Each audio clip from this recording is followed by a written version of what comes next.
Кеш жарық қалайсыздар, не істеп жатсыздар? Ананың барлығын сабақ оқыңдар деп айқайлап тастап, өзім мінекей мына жерде шай ішіп отырмын. Мына мұрагер деген тыныштықпен, ой, келдің ба ақыры? Келдің ба? Деп қой.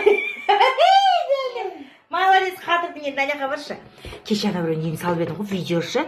Жаңағы бір күнде 150-ден астам отбасы ажырасады екен деп, содан кейін мынадан да дегенмен хат жазды ғой маған, келіншектер.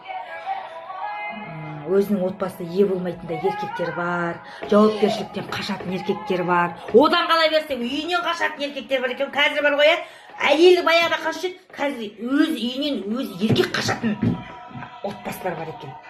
Сөйлесем қырт ете қалады, күйеуім қашып кетеді дейді. Сонымен жоқ дейді, кемейді дейді, төсекке келіп жатпайды дейді.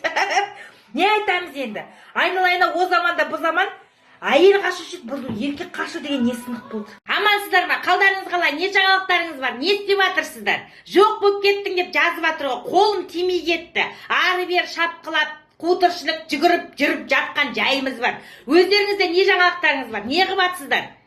Аман есен жүріп шапқылап жатсыздар ма? Bir демалысқа жетті. Мына біреуіміз жарысқа барып келді. Жарысқа барып, мынауымыз бар ғой, орында жоқ, таста жоқ, жетіп келді ғой.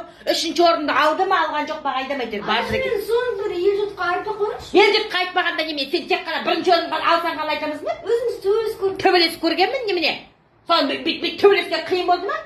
Не сабақта жоқ, не спортта жоқ. Бар жаңа сабағыңды оқы. Бар. Қотыра дей. Ештеңке жоқ, сағы сынақ, бірдеңе сынақ.